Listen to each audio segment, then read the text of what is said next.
내 하나밖에 없는 손자, 내가 직접 담근 김치 먹이면서 좋은 것만 먹이고 좋은 것만 입힐 생각해야지. 어떻게 엄마가 되어서 이렇게 저밖에 모르고 이기적일 수가 있니? 네가 마음을 그렇게 모나게 쓰는데 하늘에서 둘째를 점지해 주시겠니? 어차피 첫째처럼 똑같이 키울 게 뻔한데 하늘도 다 생각이 있어서 안 주는 게다.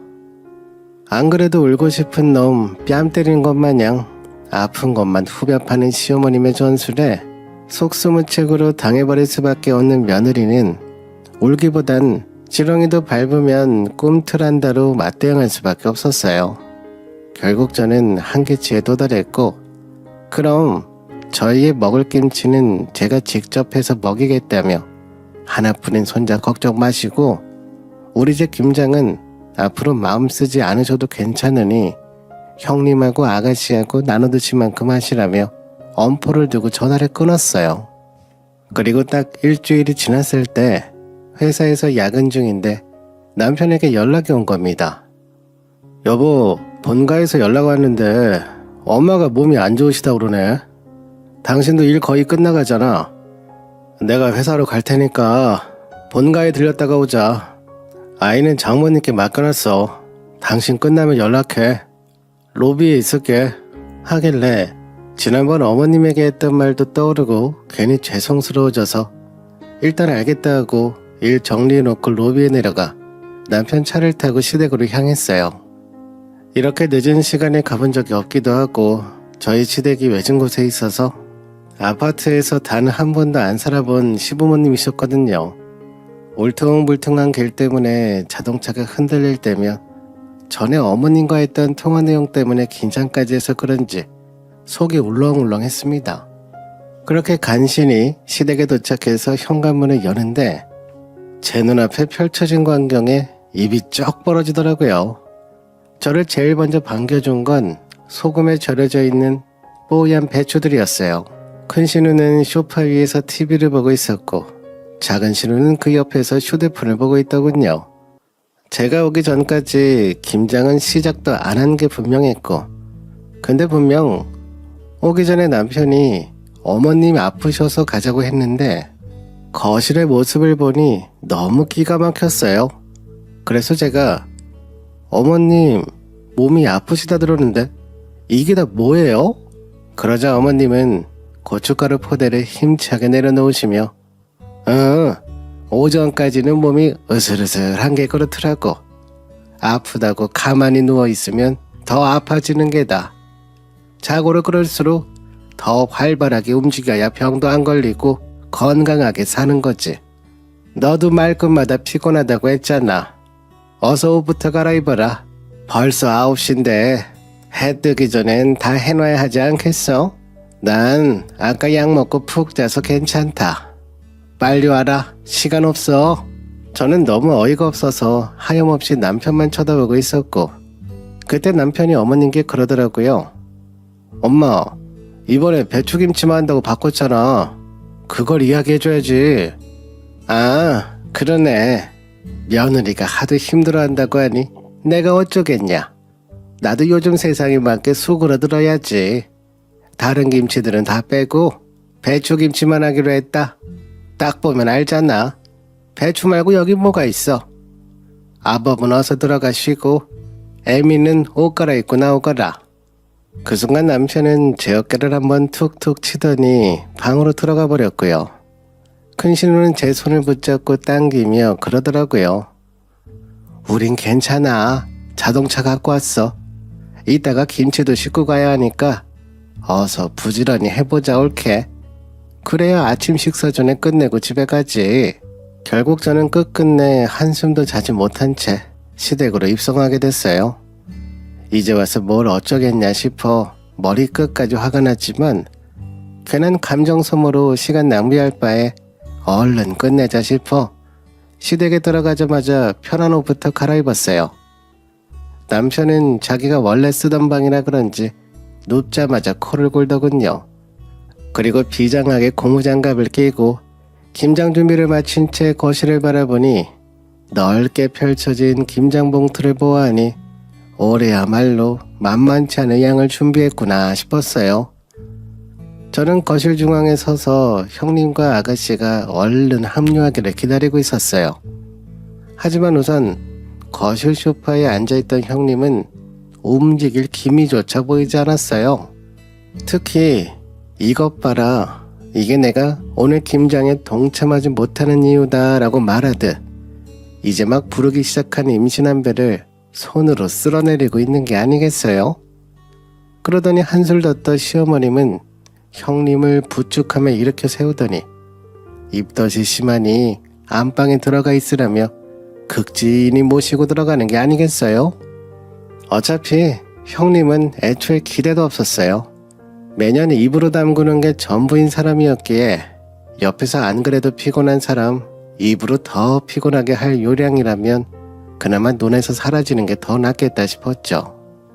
저는 시어머니에게 아가씨는 어디 있냐며 묻자 시어머님은 글쎄다 하면서 작은 방문을 열어보시더니 막내가 여태 너 기다리다 시차 때문에 이제 막 잠든 것 같다며 내가 빨리 왔으면 이런 일도 없을 텐데 하시면서 어차피 얼마 되지도 않는 거 우리 둘이 후딱 끝내자며 말씀하시더니 그대로 소파에 앉으셨어요. 그러더니 저를 생각해서 이미 김치도 모두 소금에 절여뒀다며 하루 종일 소금에 절인 무거운 배추를 무고 뒤집느냐 허리가 펼 시간도 없었다며 제 앞에 떡하니 절인 배추라고 상자에 쓰여 있는데 허리를 연신 두드리면서 곡소리와 함께 생색을 내시더군요. 그렇게 얼마간의 시간이 흘렀을까요? 동은 이미 튼 지 오래였고 집안에서는 저 혼자 철푸덕 김치를 버무리고 뒷정리하는 소리가 끊임없이 새어나왔지만 세 모녀 중 저를 도와주는 사람은 아무도 없었어요.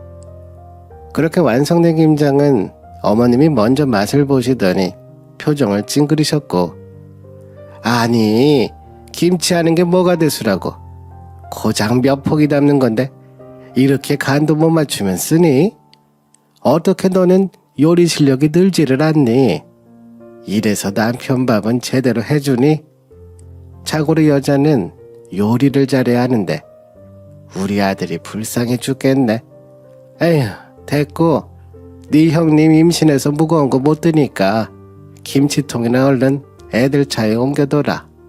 그렇게 한참 허리를 굽혔다 펴기를 반복해 형님 차 트렁크에 김치통을 옮기고 있는데 그제서야 얼굴을 빼꼼 비추는 형님과 아가씨는 언제 이렇게 시간이 흘렀냐며 이번엔 꼭 새언니 도와주려고 시간 맞춰 왔는데 자기 좀 깨우지 그랬냐며 여우같이 찡긋 웃어 보이는데 결혼 전에는 그렇게 귀엽던 모습이 시누이가 되니 어찌나 밉게 보이든지 대꾸할 힘도 남지 않은 저는 한참을 신우 둘 모습을 보다가 다시 주차장으로 내려갔어요.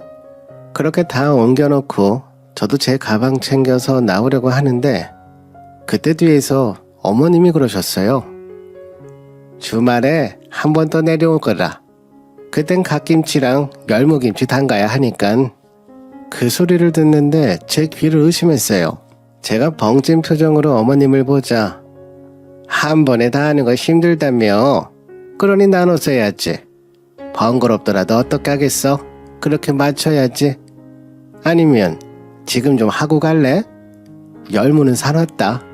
아이 그건 금방 하지 않니? 그 소리에 저는 멈춰섰고 신우들은 씩 웃으며 종종걸음으로 나가버렸어요. 그래서 곧장 어머님께 말씀드렸죠. 어머니, 저 일하는 여자예요. 워킹맘이라고요. 이렇게 거짓말까지 하면서 김장시키시고 이런 거 이번이 마지막이에요. 앞으로는 절대 안 할 겁니다. 그게 열무든 갓김치든 저한테 시키지 말아주세요. 그러자 어머님은 듣는 둥 마는 둥 하시더니 너 어차피 직장에 별 애착도 없잖니. 둘째 갖고 싶다고 네가 먼저 말했다면서 내가 들어보니 육아휴직도 네가 쓰겠다고 했고 그럼 너도 직장에는 미련이 떠난 거 아니냐. 사실 그동안 직장생활 길게도 했잖아. 너희 동거부터 시작하면 그게 벌써 몇 년이야.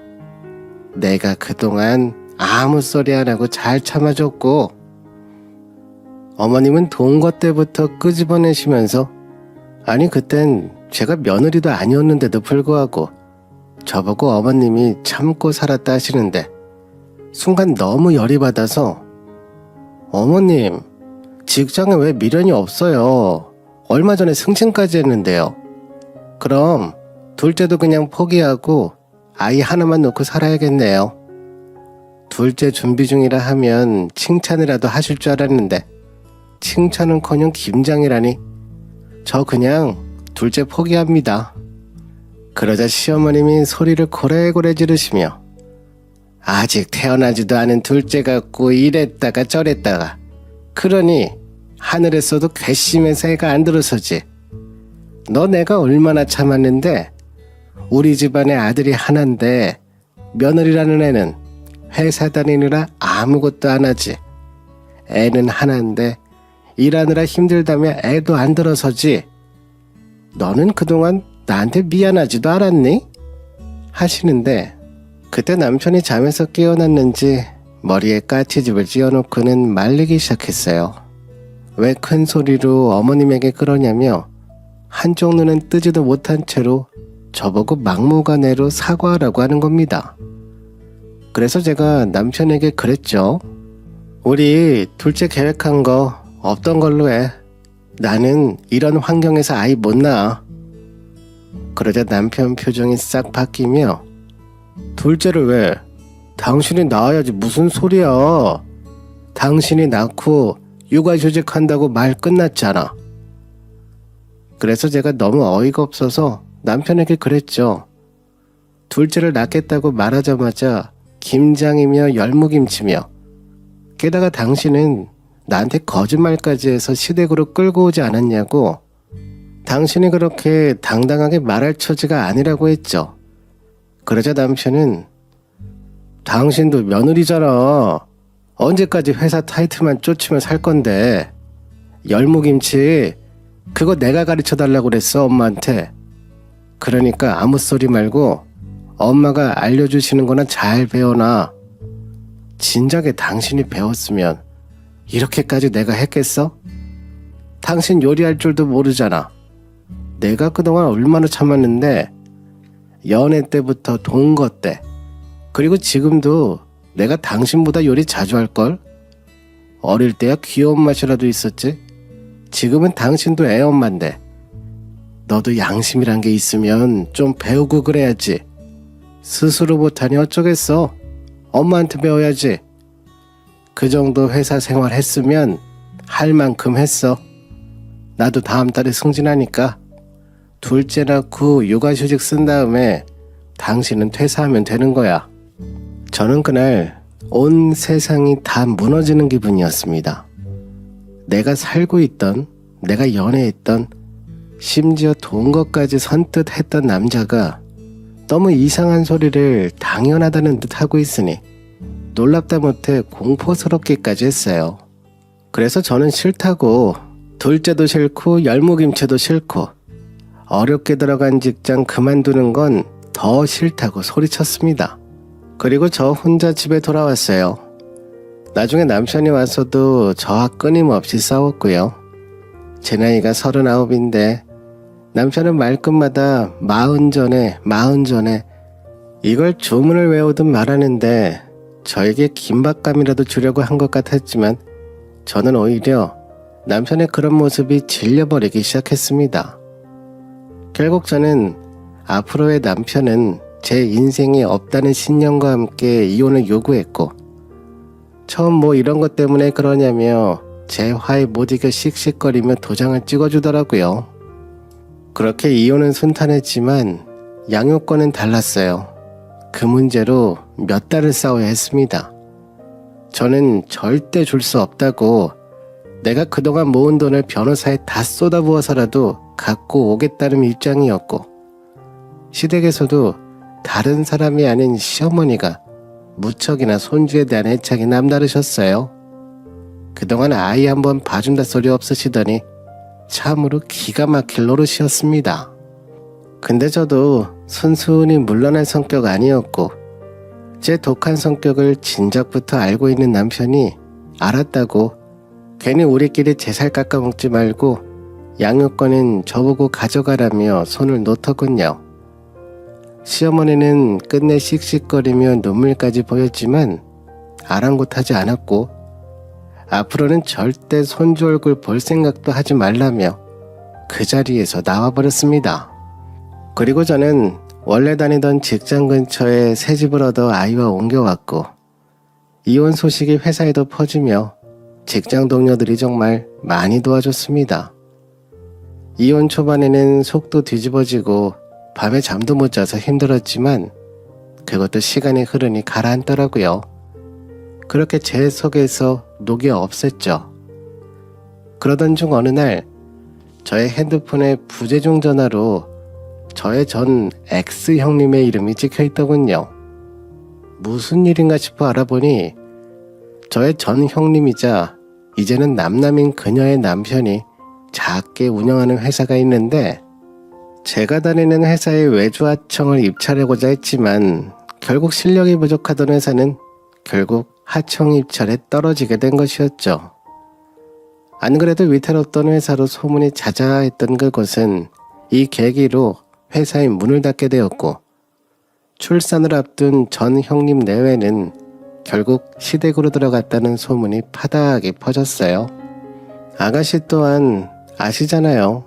하늘길이 싹 다 막혀서 직격탄을 맞은 여행업체에 종사하고 있었기에 처음엔 교대 근무로 그 다음엔 지상직으로 그렇게 결국 회사에서 해고되고 말았다고 하더군요.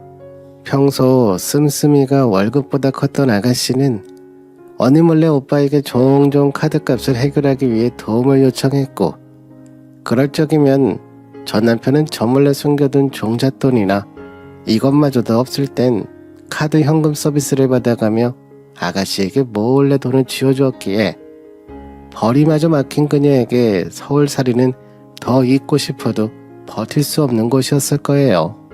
결국 미룰 수 있을 만큼 고향행을 미루다 어쩔 수 없이 언니에 이어 시댁으로 다시 돌아간 그녀는 마치 자연이 그리워 지발로 스스로 고향을 찾은 것 마냥 자신의 소식을 잘 꾸며 그녀의 SNS에 도배를 했기에 전 시댁 소식쯤이야 검색 몇 번만으로 금방 알 수 있었어요.